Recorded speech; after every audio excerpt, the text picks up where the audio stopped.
The demon drink, alcohol, and spiritualism.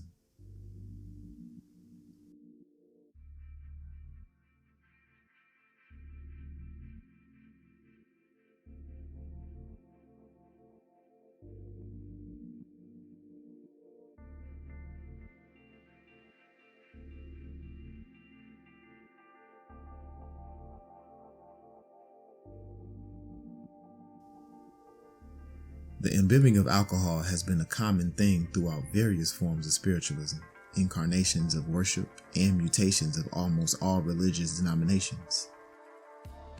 From the worship and reverence of the ancient Greek deity Dionysus, god of wine and fertility, to the widespread practice of the Eucharist, commonly known as the Holy Communion, as a sacrament in forms of Christianity and Catholicism. Alcohol has long been a symbol of divine importance to Western religions such as Christianity, Catholicism, and Judaism, but has also appeared as important in many ceremonial and religious practices of Middle Eastern religions, as well as South American cultures, notably in the religious practices of the Aztecs and ancient Egyptians.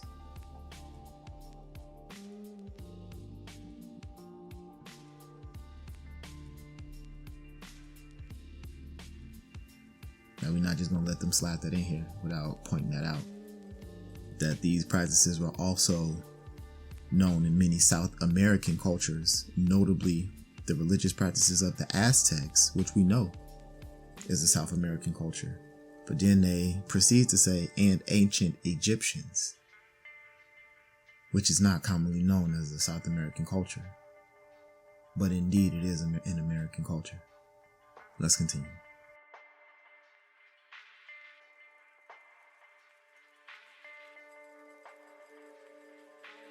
The Aztecs were well aware of the properties of alcohol, known as octi, and were a necessary component of the worship of the lunar and terrestrial gods, known as Tzotzil. Also peep here that it was used to worship the lunar and terrestrial gods, not the Almighty, not the Creator, not the Great Spirit. These things were used to worship the lower deities, the ones that he told us not to follow after. To the ancient Egyptians, wine was an expensive commodity, drunk by those who could afford it, which wasn't many, and used in burial rites and traditions.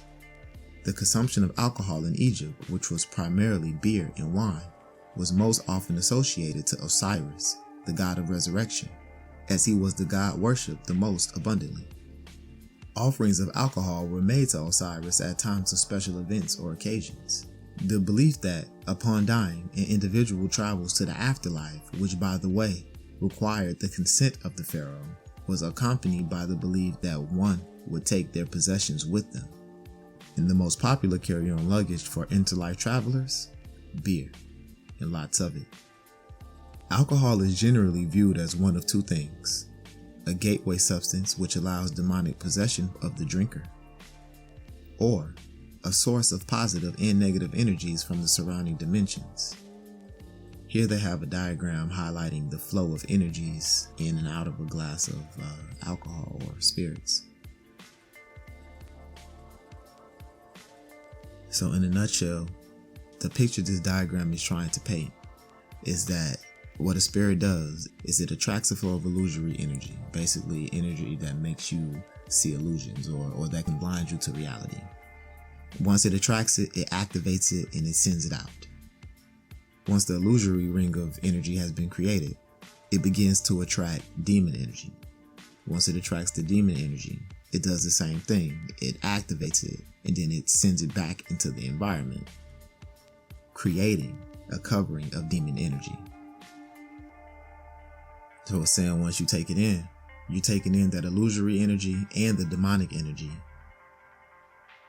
amplifying it inside of yourself and slowly releasing it back into the environment, creating a covering of demon energy over your physical body until the effects have worn off. The Spiritual Science and Research Foundation denotes this subtle drawing as a diagram of the vibrational energy being emitted and absorbed by alcohol or spirits. Alcohol or spirits are believed to cause the loss of control of our mind and intellect, which allows the demon energy to enter and wreak havoc. Possessions of the body become more likely and your inner self can become endangered, apparently.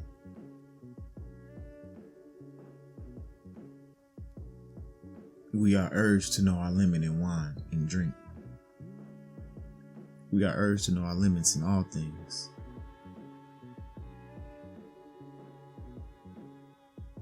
But as we are getting more and more answers, and as we are seeing that this life is less about duality and is actually a unification, we're seeing how things that we see as normal on this physical plane are actually detrimental on the spiritual. Guard yourself from the unseen, because action is permission. So although you aren't consciously telling entities to enter you and take control of your body, by not knowing your limits or by taking in too much, you relinquish control, giving them permission to do what they're going to do while they are in authority of your physical form. And although getting drunk or doing these things may seem harmless now, and honestly, if you know your limits, they are. But what happens when the demonic activity starts to ramp up? And now when you're getting drunk, you're not just doing something similar like you're not just doing something simple like going out and fornicating or having sex with somebody you don't know, or even getting into a fight and hurting somebody, but you were doing something way more serious, like running cars through crowds or doing mass things.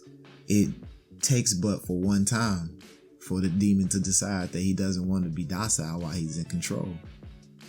For them to decide that just this standard debauchery is no longer fun for me.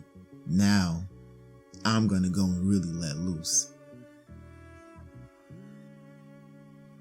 I'm not here to even attempt to tell anyone on how to live, what decisions to make. But I urge you to be aware of what you are accepting into you, into the temple in which the Creator dwells.